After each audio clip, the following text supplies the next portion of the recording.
Hola, ¿qué tal? Mi nombre es Eduardo Arteaga Cervantes. Soy estudiante de la Universidad CENICI Virtual. Mi número de matrícula es AL052740. Estoy estudiando la Ingeniería en Tecnologías Computacionales y radico actualmente en la Ciudad de México. Pues a lo largo de la materia hablamos precisamente de los diferentes materiales que hay, por ejemplo, como la madera, el metal, el plástico. Hablamos de algunas de sus capacidades, de algunas de las características de estos metales bueno, de estos materiales. También tocamos pues algunos de los procesos de manufactura que se pueden manejar para unir piezas, como por ejemplo la soldadura, el maquinado de materiales para generar piezas, pues poder generar un producto con un conjunto de piezas. Entonces vamos a resumir un poquito en este pequeño video lo que es precisamente esta materia, que es nuestra materia de procesos de manufactura y materiales. Vamos a empezar con lo que es una viruta. ¿Qué es una viruta? Pues es un fragmento de material residual. Se produce cuando generamos un proceso de maquinado sobre una pieza. Aquí un ejemplo, es una fresadora, está trabajando un metal y pues está dejando lo que vulgarmente conocemos como una rebaba. En este caso pues hay diferentes tipos de rebaba que se pueden generar dependiendo del material, de la dureza del material, del tipo de herramienta, cómo se está atacando, el tipo de filo y demás. Las virutas más comunes pues es en este caso una viruta continua. Suele formarse con materiales dúctiles a grandes velocidades de corte o a grandes ángulos de ataque. Aunque en general pues son el resultado de pues digamos cortes limpios o de cortes que van a dejar una buena superficie, pues no son, o sea, no se espera tener este tipo de viruta porque actualmente muchas máquinas ya son programables, las famosas CNC. Si nosotros tuviéramos este tipo de virutas, pues al no cortarse tienden a enredarse, ya sea en el material, en las herramientas o pues, en todo lo que encuentren a su paso, ¿no? Muchas de esas máquinas pues ya incluso cuentan con una herramienta que se llama cortavirutas, que precisamente lo que hace es evitar que se formen virutas tan largas que pues puedan llegar a provocar ese tipo de problemas, ¿no? En este tipo de máquinas. Viéndola con un microscopio, pues veríamos que la parte rayada es la herramienta que está entrando a hacer el corte y así se va viendo la rebaba. Va saliendo y pues no tiene un corte como tal, ¿no? Sino que es algo continuo, valga la redundancia.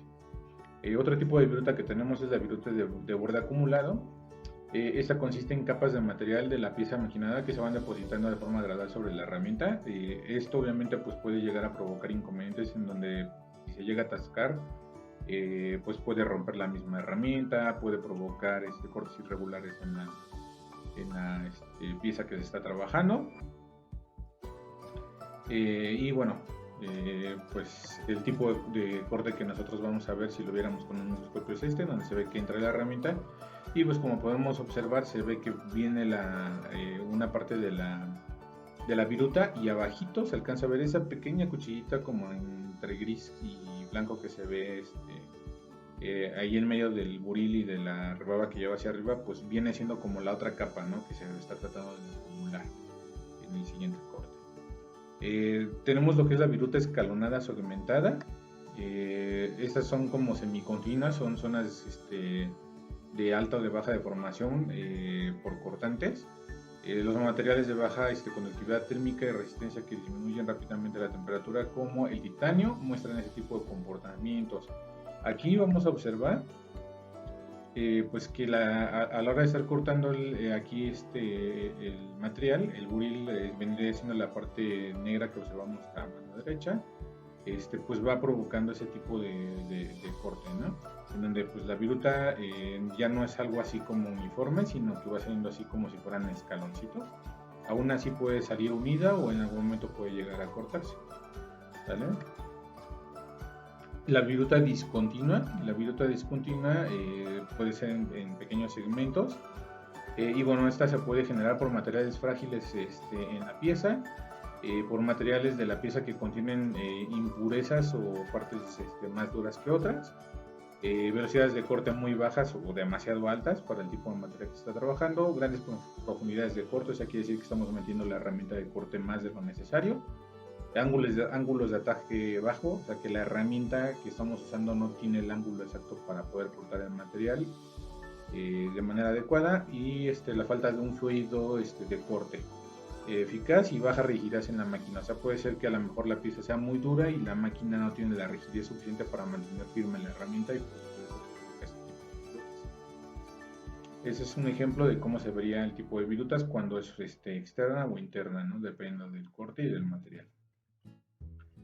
Tenemos la viruta en forma de rizos. Esta viruta en forma de rizos es muy común, principalmente en maderas. Y bueno, pues se obtiene al trabajar aceros blandos, como lo mencioné ahí, cobres, plomos, estaños y algunos materiales plásticos con altas velocidades de corte, o también maderas, ¿no? Pues la madera es un material muy blando. Y bueno, esta es la típica forma, ¿no?, que tenemos. Yo creo que pues, en algún momento todos hemos visto este tipo de rizos, ya sean metales, en plástico o en madera. Ahora, mencionábamos al principio, hay que tomar en cuenta para poder maquinar una pieza el tipo de material, la dureza, el tipo de acabado que le queremos dar, para saber qué herramienta vamos a usar, qué geometría, qué corte debemos de tener, ¿no? Ahí. Entonces, pues aquí lo vemos. Primero tenemos que ver la calidad de la superficie, o sea, mencionábamos saber qué material, qué dureza, para saber qué tipo de herramienta y con qué filo y ángulo voy a usar. La geometría de la herramienta, o sea, verificar que la herramienta efectivamente tiene la forma en el ángulo que necesitamos para poder cortar ese material y darle el acabado que deseamos. Y el tipo de filo. O sea, el tipo de filo lo manejamos de dos tipos. Uno que es el filo único, que es como el de los buriles que se usan en los tornos, que pues es una pieza que solamente tiene una forma y un solo corte. Y el filo múltiple, que venían siendo como las brocas de las fresadoras, ¿sale? Que es una pieza, una broca propiamente, que tiene diferentes partes cortantes, ¿sale? Que van girando y van haciendo el corte. Entonces son múltiples filos que tenemos en esta herramienta. ¿Por qué es necesaria la fuerza y la potencia? Bueno, son necesarias para llevar a cabo las operaciones de maquinado. Como ejemplos ya los mencionábamos: el torno, la fresadora, una lima, incluso tal vez una rectificadora en planos, ¿no? Actualmente las máquinas de corte son mucho más eficientes debido a que sus filos son más fuertes. Ya se tienen materiales que son cada vez más fuertes para poder hacer cortes en diferentes materiales, principalmente en metales. Y bueno, es indispensable conocer la fuerza y la potencia de cada una de las herramientas para determinar si son adecuadas para hacer el tipo de trabajo que queremos. Esto generalmente viene en las fichas técnicas que vienen con las máquinas, o el tipo de material que vamos a manejar. Muchas veces también te dice qué tipo de herramienta o de dureza tiene, para que sepas qué herramienta vas a usar, ¿vale? Ahora, dentro de los metales, pues vimos que existe el acero. ¿Qué es el acero? El acero es una aleación de hierro y carbono. Es lo más común que tenemos en la actualidad. Y bueno, pues se usa mucho porque es muy versátil, ¿no? Porque puedes cambiarle la forma, ya sea en frío o en caliente, a diferencia de otros metales que tienen que estar calientes para que puedas cambiarles la forma, o se pueden llegar a tronar si lo estás tratando de hacer en frío, ¿no? ¿Qué es la resistencia al desgaste? La resistencia al desgaste de un material, pues es la resistencia que ofrece cuando está en constante rozamiento con otro material, ¿sale? Esto lo podemos observar como aquí en los ejemplos, en un sistema de engranes. Un engrane que está trabajando con otro está en constante rozamiento cuando está funcionando. Entonces ese va a ser la resistencia al desgaste, ¿no? ¿Qué tiempo tardan esos dientes en desgastarse al estar trabajando uno sobre otro? ¿Por qué el acero de carbono es considerado como el metal más duro del mundo? Bueno, de entrada porque es una aleación de hierro y carbono, y cuenta con 4 puntos importantes. Primero, tiene un límite elástico de 260 megapascales, o sea, tiene cierta elasticidad, aunque no demasiada como otros metales. Es algo duro. La resistencia a la atracción es de 580 megapascales, o sea, quiere decir que requieres mucha fuerza, mucho tiempo de trabajo antes de que empiece a presentar un desgaste considerable.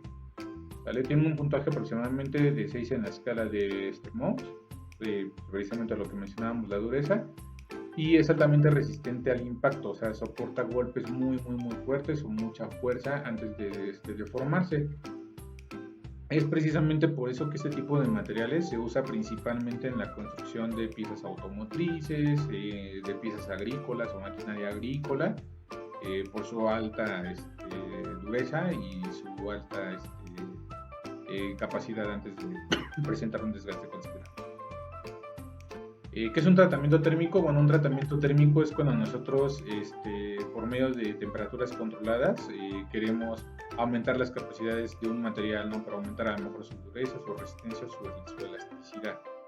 Ya sea, por ejemplo, aumentando su temperatura a ciertos grados y después enfriándola de golpe, o irlo enfriando de manera paulatina. ¿En qué se aplica el revenido? Bueno, el revenido se aplica en metales que ya se forjaron, o eh, o en metales que se busca pues que no sean tan frágiles, ¿no? O sea, que queremos que no sean tan frágiles. Entonces, se tiene que aplicar este proceso una vez que ya el metal fue templado. Hay que revenirlo para que esa dureza pues no sea tan frágil. O sea, no sé si me explico. Cuando nosotros templamos un metal, provocamos que las moléculas se unan para pues darle mayor masa y que se haga más duro. Pero muchas veces esas moléculas no se alcanzan a acomodar de manera adecuada, porque lo calentamos a lo mejor demasiado rápido y lo enfriamos de igual forma. Entonces ya lo único que se busca con el revenido es provocar que esas moléculas se vuelvan a alinear de manera adecuada por medio de un calentamiento y un enfriado, pero de manera más controlada, y para que no se acumulen de golpe y no se quede esa fragilidad por esas moléculas mal alineadas. La cementación, bueno, es un tratamiento termoquímico en el cual se enriquece la parte superficial de una pieza de acero con carbono o con carbono y nitrógeno. Esto yo lo he visto principalmente en los discos que usan, por ejemplo, en las carpinterías o en algunas aluminieras. Usan los famosos discos de carburo. Estas piezas o estas pequeñas pastillitas pues llevan un tratamiento similar, en donde pues por afuera son muy fuertes. O sea, pueden cortar pues metales, ¿no? Pueden cortar acero, aluminio y demás. Pero la parte graciosa es si uno de esos se te cae, por ejemplo, en un piso normal de cemento, se puede tronar la pieza. ¿Por qué? Porque pues la parte interna no es tan fuerte como la parte externa. Entonces, vaya, ese es un proceso de cementación. Y bueno, pues tenemos al último un proceso que es el proceso de cianurización, que es un de endurecimiento superficial de pequeñas piezas, o sea, piezas más pequeñas de acero, y se utilizan baños de cianuro, carbonato y silicato, y se aplican en temperaturas entre 360 y 950 grados. Se aplican en aceros al carbón y en aceros aliados. Entre sus ventajas tenemos la eliminación de óxido, contenido de carbono uniforme y profundidad de la superficie dura. Esto yo lo he visto también en los discos. Hay algunos discos que usan en las madereras, les llaman de acero rápido, entonces no llevan carbono, y son discos pues que tienen filos que son muy duraderos. Son discos que pueden trabajar a altas revoluciones, y pues difícilmente se van a deformar, aunque alcancen ciertas temperaturas, ¿no? Entonces, este es un proceso muy interesante. Y bueno, pues por mi parte pues, sería todo. Espero que este video haya sido de sagrado y no me queda otra cosa más que agradecer. Muchas gracias.